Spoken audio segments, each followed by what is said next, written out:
राज्याची उपराजधानी नागपूरमध्ये छत्रपती शिवाजी महाराज यांच्या 352व्या शिवराज्याभिषेक सोहळा त्या निमित्तानं मोठ्या उत्साहात सर्व नागरिक आपल्याला पाहायला मिळत आहेत। मोठ्या उत्साहानं हा सोहळा साजरा केला जातोय। महाल परिसरात शिवतीर्थ इथे हा दिमागदार सोहळा साजरा केला जातोय। श्री शिवराज्याभिषेक सोहळा समितीनं हा सोहळा आयोजित केलाय। या सोहळ्यासाठी पारंपरिक वेशामध्ये तरुणाई मोठ्या संख्येने उपस्थित आहे। शिवराज्याभिषेक दिन सोहळ्याच्या निमित्तानं ढोल ताशांचं महावादन आणि शिवकालीन क्रीडा सुद्धा यावेळी सादर केल्या जाणार आहेत। या संदर्भात अधिक माहिती देत आहेत आमचे प्रतिनिधी अमर काणे।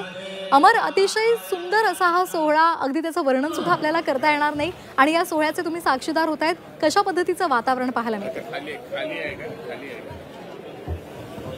श्वेता, मी थेट दृश्य दाखवू इच्छितो। उत्साहात हा सोहळा सुरू झालेला आहे आणि त्याची थेट दृश्य आपण बघतोय। नागपुरातील महाल परिसरामध्ये सुरू आहे शिवराज्याभिषेक सोहळा आणि दुग्धाभिषेक नुकताच छत्रपती शिवाजी महाराजांच्या पुतळ्याला माल्यार्पण करून दुग्धाभिषेक करून माल्यार्पण करण्यात आलंय। मुधोजी राजे ते नागपूरचे राजे होते, त्यांनी सोहळ्यामध्ये संपूर्ण विधिवत पूजा केली आणि दुग्धाभिषेक केला आणि आपण बघू शकतो तरुणाई, खास करून तरुण मावळे जे आहे ते मोठ्या संख्येने या संपूर्ण परिसरात मोठ्या संख्येने इथे उपस्थित दिसत आहे। केवळ शहरातलेच नाही तर आजूबाजूच्या जिल्ह्यांमधले सुद्धा अनेक मावळे इथे पोहोचलेले आहे। हा सोहळा पाहण्याकरता आपण थेट दृश्य झी24 तासवर बघू शकतो। विधिवत पूजा संपूर्ण झालेली आहे आणि त्यानंतर आता एकूणच मावळ्यांमध्ये एक वेगळा असा उत्साह आहे। पण ही ललकारी सुद्धा बघू शकतो आणि सोहळा संपूर्ण होता। त्यानंतर ढोल ताशा पथकांचं महावादन होणार आहे। तब्बल 30 ढोल ताशा पथक या परिसरामध्ये एकत्रितरित्या ढोल ताशांचं वादन करणार आहे। शिवकालीन जे क्रीडा आहे ती सुद्धा सादर करण्यात येते। सगळ्यात महत्वाचं म्हणजे महिलांचं विशेष ढोल ताशा पथक आहे, त्यांचं वेगळ्या पद्धतीने आपण हा जयघोष थेट बघू शकतो।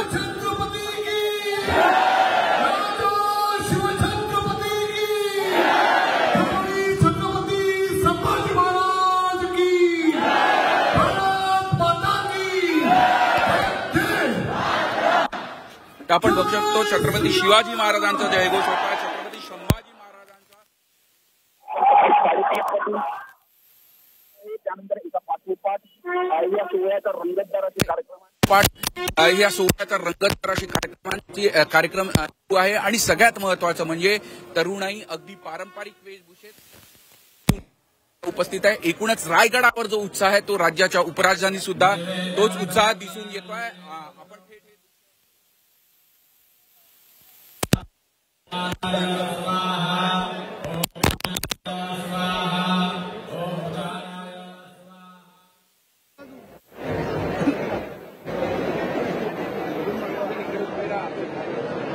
आपण पुन्हा एकदा त्यांच्याशी संपर्क साधणार आहोत। अमर, आपण पाहतोय आता सध्या हा सोहळा सुरू झालेला आहे, कशा पद्धतीचा पुढचा कार्यक्रम असणार आहे?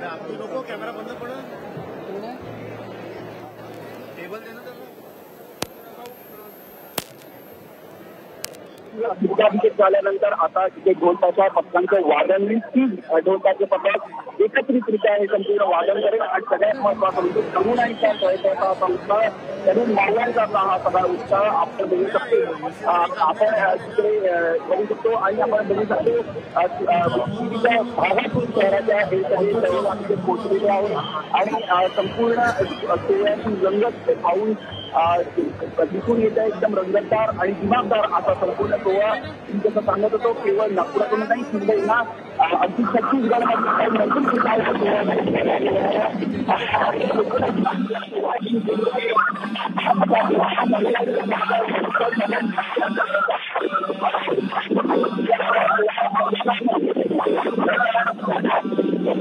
आपण पाहतोय सुंदर असा हा सोहळा सध्या सुरू आहे।